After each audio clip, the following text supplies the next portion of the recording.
What's going on, FPL managers? Welcome to the video. In this one we're going to be talking about forwards priced under 8 million split into highly owned and differentials. These are the highest owned forwards priced under 8 million. Dominic Calvert-Lewin is the highest owned player in the game at a staggering 61% ownership, mainly because he's currently leading the Premier League Golden Boot race with 10 goals in his first 10 matches. He's also managed to achieve 5 attacking returns in his last 6 matches, even with a number of Everton absences. While Richarlison has returned from a ban, fullbacks Digne and Coleman are out long term, which takes away some of Calvert-Lewin's supply. Everton have also been struggling for results in the last 5 game weeks, only managing a win against Fulham whilst losing to Southampton, Newcastle, Man United and Leeds. On the back of this, Calvert-Lewin's stats have dropped off a little bit, and coupled with their tough run of fixtures including Chelsea, Leicester, Arsenal and Man City in the next 6 matches, owners of the Everton forward might have to prepare for a downswing in form. Those looking to get rid, or if you're just in the market for a budget forward, Patrick Bamford or Callum Wilson could be the safest options. Bamford has a staggering 29 shots in the last 6 game weeks, including 10 big chances,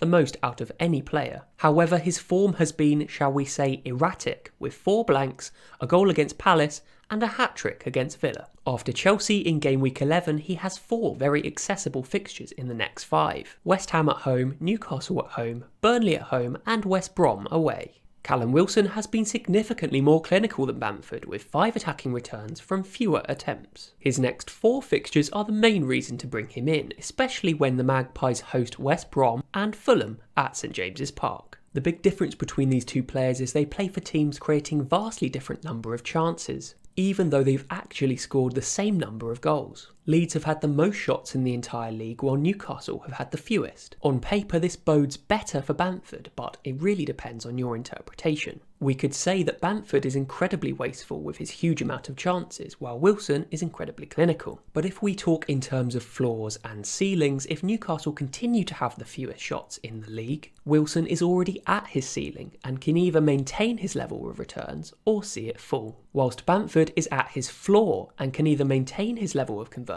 or see it improve. Considering that he's had a number of disallowed goals, I would argue that we will see Bamford's returns improve, and the sheer volume of shots is enough to justify his inclusion in our teams. 6.1 million is also hard to look past. Watkins and Mitrovic are the 4th and 5th highest owned forwards priced under 8 million, and both play for teams that are doing well with their underlying numbers. However, what I would say is that even though Watkins' conversion is at acceptable levels, he is not the talisman at Villa and tends to have a smaller proportion of the team's overall chances. Mitrovic's ownership has been dropping ever since the start of the season. He hasn't had the same impact as he did in 2018-19. He usually suffers from a very bad conversion rate, and this season is no different. With penalties also moving from player to player at Fulham, probably due to all the missed attempts, Mitrovic is definitely a big sell for me, especially as he has Man City and Liverpool up next. Let's take a look at the lesser owned players in this price bracket to look for differentials. 5.2% owned Shea Adams has done well with and without Danny Ings, but some might say his level of returns is too high for the number of chances he's had. In fact, you could say that about Southampton as a whole. The number and type of chances they've had is similar to West Brom, West Ham and Arsenal, but 14 goals scored, the highest in the league in the last 6 game weeks, seems a little bit out of place amongst those other teams. Southampton do have good fixtures coming up, but as an owner of Adams myself, I am worried that he's about to regress. Tammy Abraham has started the last 4 league games for Chelsea. With 3 attacking returns in that period, 7.2 million could be a bargain for a starting Chelsea forward. However, his run of starts has coincided with the absence of Christian Pulisic. The American may force a shift in personnel once he returns to full fitness. Edinson Cavani scored a brace and the winning goal for Man United at the weekend.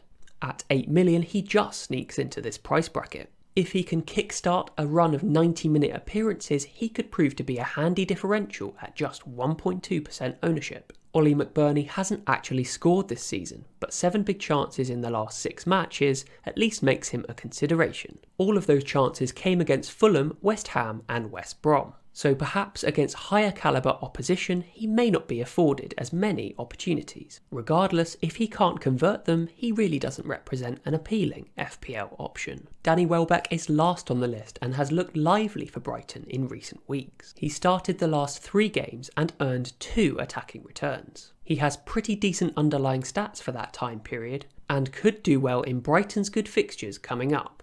At 5.5 million, he could provide extreme value when we're all considering loading up on premium assets. Thanks for watching, guys. If you've made it this far, please make sure to give the video a thumbs up. It really helps other FPL managers see this content. Subscribe to the channel and I'll see you next time.